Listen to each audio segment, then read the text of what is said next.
అందరికీ నమస్కారం। ఈ వీడియో చూసే ముందు ఓం నమః శివాయ అని కామెంట్ చేయండి। జాతకంలో శనిగ్రహ స్థానం బలపడుతుంది। జీవితంలో కొనసాగుతున్న సమస్యలు పరిష్కరించబడతాయని నమ్మకం। శనీశ్వరుడి కోపం కూడా చాలా ప్రమాదకరమైనదిగా పరిగణించబడుతుంది। అటువంటి పరిస్థితులలో శని దోష నివారణకు పరిష్కారంతో పాటు మనసుకు కూడా నిర్మలంగా ఉంచుకోవాలి। నిజమైన భక్తితో శనీశ్వరుడిని పూజించాలి। శనివారం శనీశ్వరుడిని ఆరాధించడానికి ప్రభావవంతంగా ఉండే 4 నివారణ చర్యల గురించి ఈరోజు మనం తెలుసుకుందాం। శనివారం శని భగవానుడికి అంకితమైనదిగా రోజుగా పరిగణించబడుతుంది। అయితే ఈ రోజున శనీశ్వరుడిని పూజిస్తారు।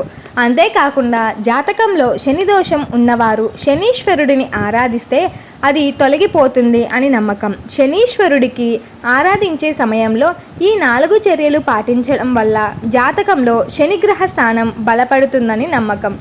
జీవితంలో కొనసాగుతున్న సమస్యలు అన్నీ కూడా పరిష్కరించబడతాయి అనే నమ్మకం కూడా ఉంది। అయితే శనీశ్వరుడి కోపం కూడా చాలా ప్రమాదకరమైనదిగా పరిగణించబడుతుంది। అటువంటి పరిస్థితులలో శని దోష నివారణకు పరిష్కారంతో పాటు మనసును కూడా నిర్మలంగా ఉంచుకోవాలి। నిజమైన భక్తితో ఈ శనీశ్వరుడిని పూజించాలి। కాబట్టి శనివారం శనీశ్వరుడిని ఆరాధించడానికి ప్రభావవంతంగా ఉండే 4 నివారణ చర్యల గురించి ఈ రోజుటి వీడియోలో మనం తెలుసుకుందాం। అందులో మొదటిది, శనివారాలు ఉపవాస దీక్ష శనీశ్వరుడి కోపం చాలా త్వరగా వస్తుంది అని నమ్మకం।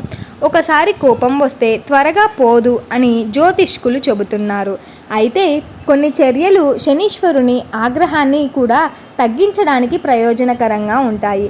51 శనివారాలు శనీశ్వరుడి పేరున ఉపవాసం ఉండి మంత్రాలు పఠిస్తే మేలు జరుగుతుంది। 51 వారాల పాటు శనివారం ఉపవాసం చేయలేకపోయినట్లయితే 19 రోజులు ఈ ఉపవాసం ఉండవచ్చు। ఇది ప్రత్యేకమైన ప్రయోజనాలను కూడా ఇస్తుంది। అయితే శనీశ్వరుడిని కోపాన్ని కూడా తగ్గిస్తుంది, శనీశ్వరుడిని శాంతపరుస్తుంది। శనీశ్వరునికి జపించవలసిన మంత్రాలు ఏమిటో చూద్దాం। శనీశ్వరుడు మీపై కోపంగా ఉంటే కొన్ని మంత్రాలతో ప్రసన్నం చేసుకోవచ్చు। ఓం ఫ్రాం ఫ్రీం ఫ్రోం స శనేశ్వరాయ నమః అనే ఈ మంత్రాన్ని పఠించడం వల్ల మేలు జరుగుతుంది। అంతేకాదు మహామృత్యుంజయ కూడా జరుగుతుంది। అంతేకాదు మహామృత్యుంజయ మంత్రం పఠించడం ద్వారా శనీశ్వరుడికి ప్రత్యేక అనుగ్రహాన్ని పొందుతారు। ఈ మంత్రాలను 5 సార్లు జపించండి, ఇది చాలా ప్రయోజనకంగా నిరూపించబడింది। అంతేకాదు శనివారం హనుమంతుడిని అలాగే శివుడిని పూజించడం వలన కూడా ప్రయోజనం పొందుతారు। నువ్వుల నూనె, శనివారం శనీశ్వరుడిని పూర్తి ఆచారాలతో క్రమం తప్పకుండా పూజించాలి। శని దోషం ఎవరికి అంత త్వరగా పోదు అని చాలామంది నమ్ముతారు। అటువంటి పరిస్థితులలో శనీశ్వరుడికి నువ్వులు లేదా ఆవాల నూనెగా నైవేద్యంగా సమర్పించి నల్లని వస్త్రాలను దానం చేస్తే కొంత ప్రయోజనకరంగా ఉంటుంది।